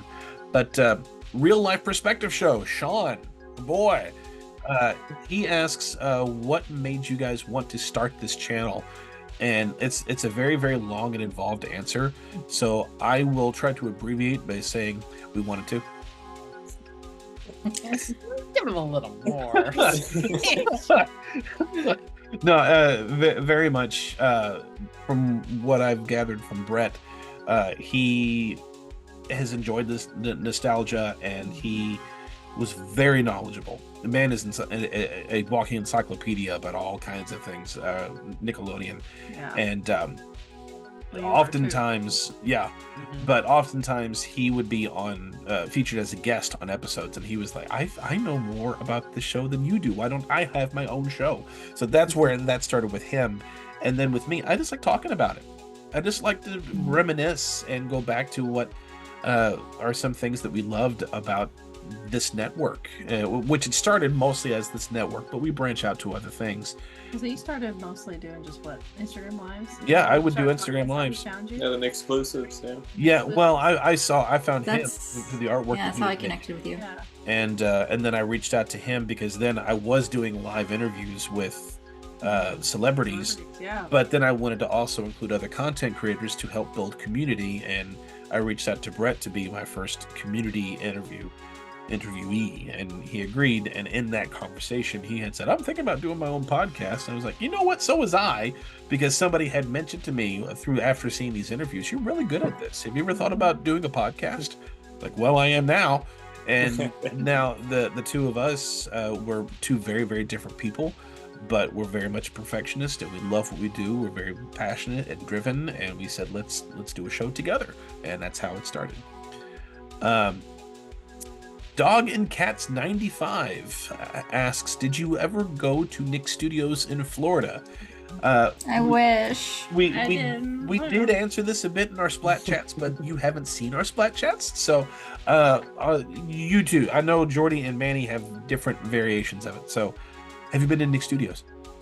Yes and no. I was at the Florida park in the 90s when Nickelodeon Studios was there, and I didn't get to make my way into the actual Nickelodeon Studios, but I did go outside the front of it. I got to see it, but we were so busy on vacation at that age.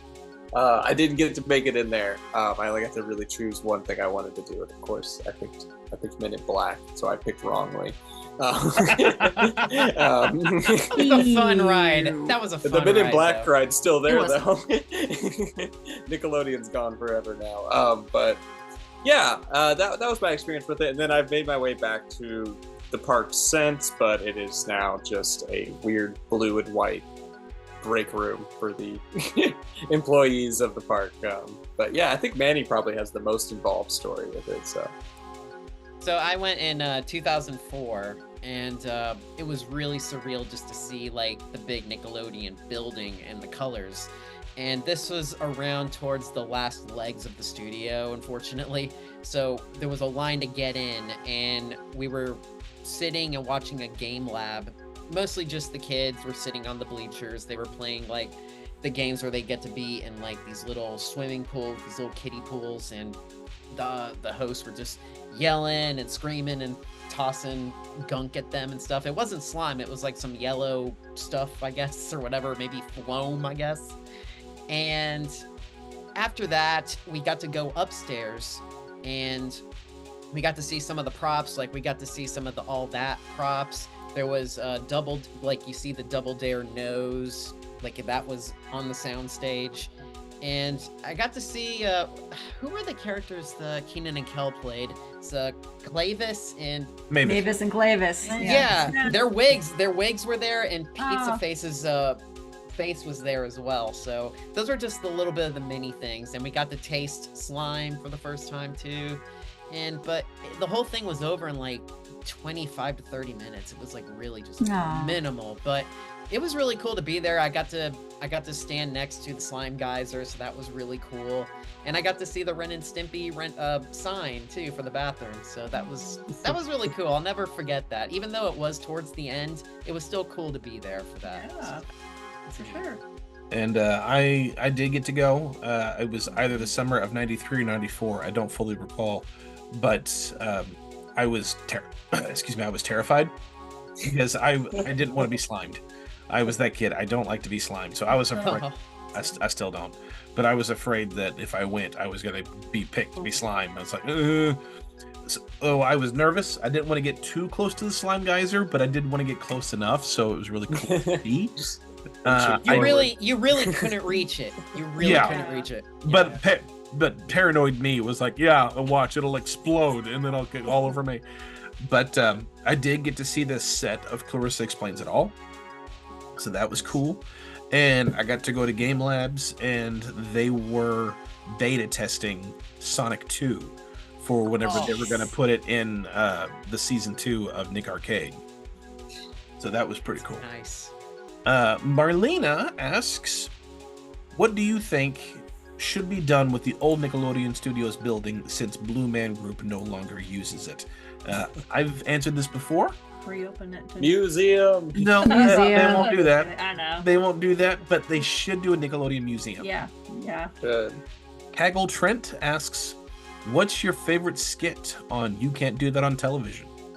I just anything with the slime. I mean, that's what evolved into Nickelodeon slime. So I think, if I had to call out anything, I would say, it's not a particular skit, but it was like their trademark thing that helped evolve Nickelodeon's branding. So the slime. Yeah, whenever they're at that home base, like in the studio with, and they're talking about being actors on the show rather than being in a sketch, a little bit meta, like those little moments. And then if they get slimed or water on them or whatever, those are my favorites. Yeah, even though I'm not a huge fan of that show, but it was definitely something ahead of its time, especially being meta. For that age of TV, no one was really doing that. And not to mention, it was just neat to just have the kids be smarter than the adults for that show.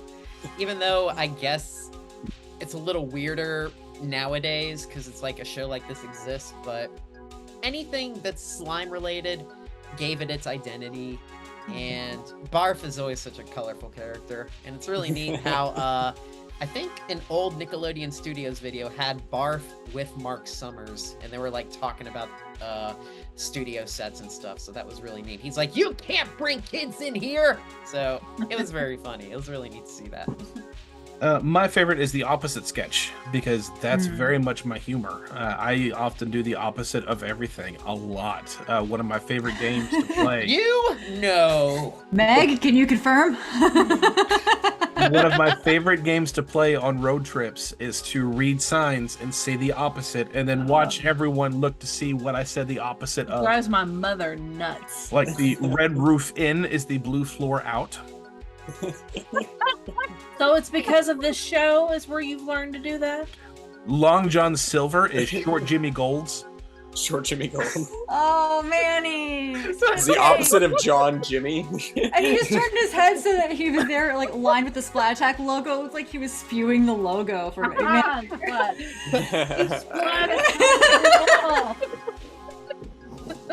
So, out of context, that looks so weird. That looks like you're eating the sign. Oh, no. Oh, sharp metal. Ow. Not good. Chipped a tooth. Travis asks, what was your favorite unexpected moment from this season? Travis, I think you will know the answer to this because you are a supporter and you've seen the behind the scenes video, which I'm not going to say fully what this is to keep it vague because I don't want to make a promise to the main people and it not come through yet. But I will say, if you've seen the behind the scenes episode with Geraldine Laybourne, you will know what I'm talking about because there was something that she had said that could pan out sometime in the future that none of us were expecting at all. That was the moment that brought me to tears. Yeah. Which I believe everyone else can confirm and agree with that. But one more unexpected item that I absolutely loved this season was balloons for Tom Lynch. Yes, that was so funny. He had his we were on Zoom and he had, I guess maybe it's a MacBook thing, but he had the gestures enabled. So he was making a quotation gesture, and I guess the program thought he was doing like some sort of high five or jazz hands or whatever, and the digital balloons came. He was talking about how the dad from Alex Mack he was like, oh, it's like the nice version, quote unquote nice version, and then just like balloons started appearing out of nowhere. It's like, what the heck happened? What was that? Weirdest thing for me is like when I was watching, I was like, were those meant to be there? Like I didn't know it was a Zoom thing. I thought you added those in there, Alex. No. Yeah, No, and it then was like a secret balloon action was making quotation marks with your fingers. We need a tractor beam. Jorde, Manny, any fun, unexpected moments for you that we've not already mentioned? I think for me, the most unexpected moment was probably during the Shelby Woo episode when Alan was talking about the incident that they had on the pontoon hoverboat. Yeah, Gator World, right? Where they got flung off the boat and landed in gator-infested waters. And then they're like, okay, we just got to track back through the entire swamp to get out of here. Don't worry. That's. I mean, I've been to Gator World in real life, and there's a lot of gators there. It's a gator theme park / zoo, basically. And I mean, even swimming in like a Florida lake where there might be an alligator is a little sketchy, but to fall into the water when you're in the middle, you just made a loud noise and attracted all the alligators to you, and now you're sitting in the water. That was a surprise. I never would have imagined that was happening on that set. I thought all the stunts were fake. Or when Steve Pernick was completely engulfed in flames. Oh yes, in the fireball. Yes, when Steve got engulfed in a fireball for a fraction of a second and lost some of his eyebrows. And the fact that he was like, "What was that?" What was that? Everyone else was looking at him like, that was your life flashing before your eyes. It's Manny, a little warm in here. I don't really know any unexpected moments, really. I think unexpected when Phoebe shows up. But when Phoebe shows up, it's the like Phoebe surprise. It just makes us so happy. Like Phoebe's become a star of this show as well. It's just anytime whenever Phoebe just pops in the back or just pops wherever, it's great. It's just John has gotten to the point where every episode he'll put the timestamp. Here's where Phoebe is. Oh my god. You have a fan. The other thing too is like we recorded that episode with oh geez, I'm bad with names. Ron and Chemo and Scott as well, and I think it was just like a rush of adrenaline or something. We were reading those tags for like the next episode, and I was just doing like a little running motion like this, and that ended up in the show. So I didn't expect to see that until you said, I'm totally gonna put you in that. So it was neat. It was it was just cool to do that. It was neat. Mime time with Manny. Yeah, mime but time. But also the Buddha. Zoombox. The Buddha. Oh, the Buddha. The Good Burger episode. The Buddha. Yes, this is the. I painted this in a ceramics place that unfortunately no longer exists. So but cool. Thank you very much. It was really cool to put this sucker together. It was neat. So yeah, did that with some paints and they heated it up in the kiln. It was neat. So yeah, I don't know what, but for some reason, like the last episode we did, if anybody watches this, it was the Good Burger episode, and Sam and Alex did this one as well, along with my dad and Bonus Lane got to be guests on that one too. And so they stepped out for a few minutes, and just instead of doing nothing, I pretended to be like, you will like Splat Attack. Ooh, wish for the Buddha and he'll make your wishes come true. So and that ended up in the show. But the funny thing is like I was quietly hoping it would, because I didn't mention it when Alex and Sam walked back. So I just wanted to see like this will be something you see when you edit this together. Yeah. Like, oh, that Manny guy's losing his mind. So. But also unexpected was because we were talking with Ron and Scott how often their paths crossed. Yeah, it's almost like they were in the same place at the same time. It's nuts. Very much. During that same convention, they talked to John Kay. John wouldn't talk to Scott, but for some reason he talked to Ron. But I think it was because they worked this 6-month deal together, and that's how they got him to talk. So yeah, it's just neat how they were so similar. But Jared, please forgive me, I'm horrible with names. Jared Gensis 444 over on YouTube, which I'll let one of you all answer because you'll know what my answer will be. Yeah, it's like you're not allowed to answer this. I think I know what this is. What do you guys think really sort of killed off Nickelodeon, or at least what it used to be in its former glory? There's a few culprits. Yeah, there's a number of events that sort of coincide. It's a may or may not be yellow related. rectangular thing that happened at one point. There was a big shift in children's entertainment too with the introduction of Harry Potter. That took a lot of kids' attention away from like gross out humor and stuff, which was like the bread and butter of Nickelodeon. Until the yellow rectangle came around. And Avatar, I think, too, also kind of took them away from like the fun kids media towards more serialized animation. So I think those are some of the culprits, but I think also just the writer's strike generally drove a big wrench into the studio. And which Geraldine and Lieberman also said, but we agree. I know we all agree.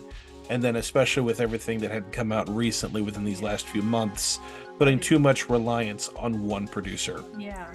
Yeah, when they started homogenizing everything and it became, it sort of became Nicktoons and then a certain brand of slapstick live action sitcom-y humor, rather than what I liked about Nickelodeon in like the early to mid 90s. I think we can all agree that like each show, like you said earlier, had its own identity, right? Like Pete and Pete was vastly different from Space Cases, which was different from Clarissa, which was different from, and when they all started trying to make all the same thing for the sake of branding and marketing, and when they started really going corporate, I guess. That's it right there. Yeah, about selling products more than making shows that kids wanted. And that sort of happened at the tail end, like the later 90s into the 2000s. I feel bad because we love Kenan and Kel and we love all that, but unfortunately, that might have been the turning point where things started to go bad, I think. Well, when it was just one show with the producer, it's okay. But yeah, it was their fixation on return investments from the same thing, right? So if Fairly Odd Parents does well, then get Butch Hartman to do 5 more shows. If the only reason that didn't work with SpongeBob is because the creator of SpongeBob did not want to do more shows and do anything else besides, the one project that he had started with them, which was SpongeBob. But yeah, SpongeBob set a standard at the network, not entertainment-wise, but financial-wise, that once nothing can hit that, which is an impossible goal to set. And it's just like the creator of El Tigre, which was another interesting show as well. Not great, but it was a neat little show. They didn't get the accolades that SpongeBob did, and the creator was upfront about it. When asked why the show got canceled, he said, "It's because we're not SpongeBob." Yeah. But moving on, because I don't have to add anything to that. Ryan Smiga asks, do y'all have any new shows that y'all plan on getting deeper into? And the answer is yes. There are some shows that we've addressed before, but not very much. And then we have a couple of shows that we've not even talked about at all that are completely on the radar for this season. So moving forward, we got some new shows we're going to talk about. And John asks, I am sure you will no doubt cover Alex Mack's 30th anniversary. And what I will say is, we are going to cover some 30th anniversaries. Oh my goodness, there is a lot this season. There is a lot this season. You've got, if you want to go super obscure, there was the All-Star Sports event that they did. They've got Gullah Gullah Island, Allegra's Window, Alex Mack, All Real Monsters. There's at least 5 things there, and I think there's maybe one other one that I'm missing. In October alone. In October, like everything premiered in like 1994. In October. It was a big year. All of this in October. So I will admit, yes, we are going to cover some 30th anniversaries in the upcoming season. For spoilers, I'm not going to say which ones. I will say we're not going to get to cover all of them, unfortunately, because again, 5 in October alone. Yeah. All right, well, that is going to be it for our Shout Out Your Lungs Out. Thank you to everybody who submitted questions. Very much appreciated, as always. I do have one more segment that I want to do before we close out for the episode. So we're going to tune in to Tuned In.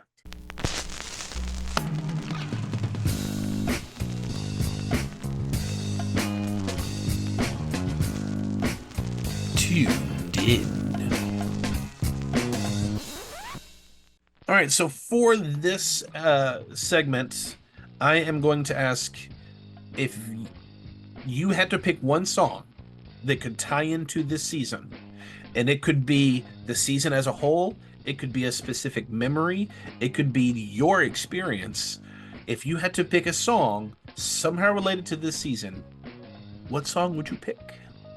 This is ridiculous, but it's the only thing that popped in my head since we talked about this earlier, and it's Highway to the Danger Zone. It's Danger Zone. And I think it's because, honestly, even what we just talked about, I'm coming in and I'm new. And if someone hasn't listened to all of the episodes, they've never been exposed to me.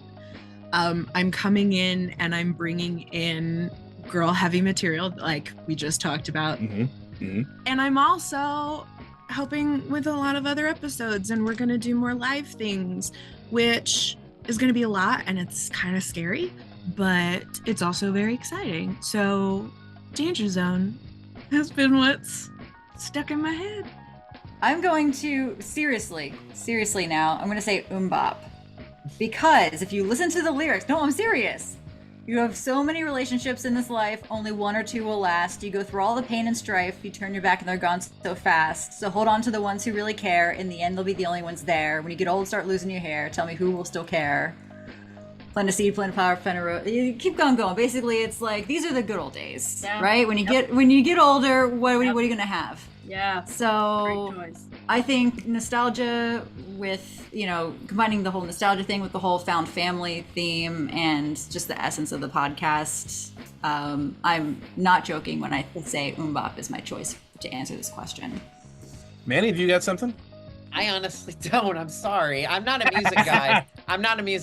Yeah, I know you're but not. I know you're not. I do have to say that that's a really good answer, Kat. Just like I mentioned earlier, like all of us coming together and getting to know one another this season. I feel like this one season alone, we learned so much about each other, and this is definitely going to be the good times that we're going to look back on it. Like, remember season 6?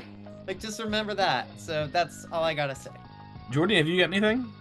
I think I do. So for me, I don't know if it's going to be as deep into the lyrics as Kat delved, but at least the title of the song I feel fits. It's Sister Sledge, We Are Family. I was just thinking that. Wow. We are family. It's so scary. You were thinking the same thing? It's like you have ESPN or something. That is freaky. So wait, so Meg, you thought of the same song? Yeah, I was over here. Yeah. Damn. Yeah, that's scary. I got all my slamsters with me. All my slamsters with me. Demonetized. Well, do you want to pick another song, or are you going to stick with that and say, yeah, me too? Let me think some more. Okay, I'll tell you mine. Backstreet's back. All right. All right. Not that. Oh. Oh, I know what yours is going to be, Alex. Is it by a particular female musical group or a group No. of female musicians that maybe it's came not. together? You know what? Almost I'll a do different the- background. I'll do the designs, but we're just going to stay under construction for the next 3 seasons.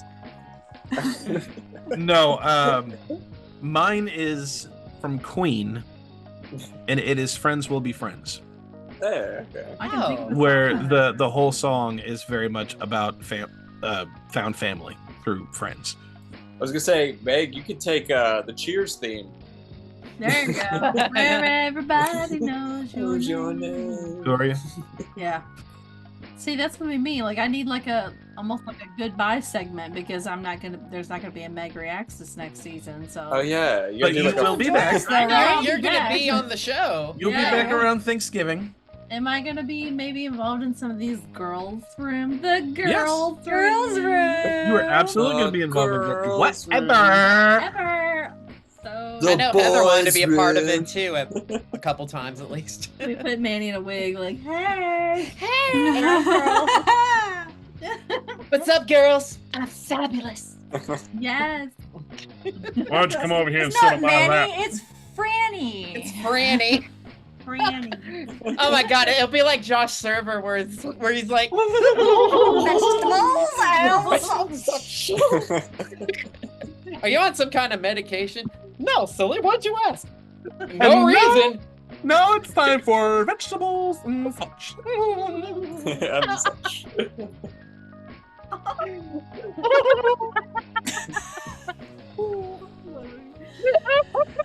I didn't get to answer the question about the, like, what was it, like, unexpected moment from the season? Okay, yeah. I was gonna say probably all the moments that we broke Manny with stuff he didn't know about, or Oh, jeez, yeah. between all You the know- live streams of the shows that he'd never watched and his reactions. I had a couple Just need a freak man out to moments react. this season. I did. Montage. Yeah, there you go. That's what I'm saying. It's a fun time. I think, lot of I people- wasn't there. I didn't join the live stream for You the missed the- honeymooners, but I heard so much about it But you were there for the last portion. for the last I Love Lucy. portion. But yeah, I heard so much about it because of what he told me. But So great. I loved it, man. That was so fantastic. And a lot of people probably think that I'm faking this or anything, but no, this is legit. This is who I am. I am an excited, crazy guy. So yeah, it's like I love Moving it. along It's for it. fantastic. There's so many things bring you joy. It's Yeah. awesome. It's great. Loud I and just crazy love it. guy. What a crazy Loud guy. and crazy guy. okay, it's a guy. All right, well, that is going to be it for our season 6 overview. But before we go, we do have a closing question for all of you Slimesters out there. What has been your highlight of this season? You can write to us via email at splatattack2021@gmail.com. You can DM us on all of our socials. Just look for @SplatAttack Podcast. If you've not subscribed to our YouTube channel already, please do so. If you've not written a review or anything on the social media platforms, and because you can do that on social media platforms, did you know that? But also on any of the apps for our podcast that allow you to leave a review, please do so. Please leave 5 stars on Yelp, and also leave 5 stars. All right, well, Splat Crew, will you help me open the new studio, please? Despite all the hiccups we had this season, we still managed to get together a great-looking studio. I've got the skylight patched up. And I gotten the paint footprints cleaned up. And I think I've got all the letters for the sign now, so I think we're set there. Well, I am so ready to share this all over social media. Alex, and thank you for doing the operation on my spleen after Ren took it out. Thank you. Happy to help out. I'm not a doctor, but I play one on TV. In that case, let's open up the studio, and we'll see all of you Slimesters in the new studio in season 7. We'll splat you later. Spot you later. Catch you later.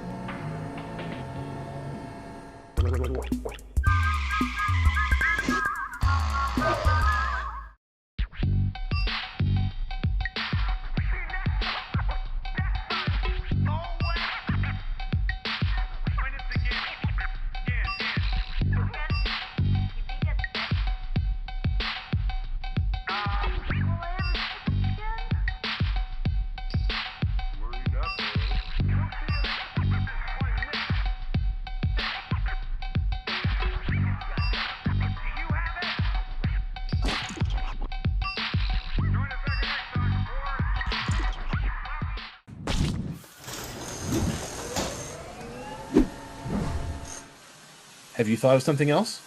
No, I was trying to think, wasn't there a song by the Spice Girls called Friends Forever? I'm sorry. What about vitamin C graduation? As Yes, we I was go thinking that along, one too. Yes. We remember Remember. all the good times. Have forever. Yeah. Change. That concludes the last season. That's why. Yeah, this is the We're final all episode. fired.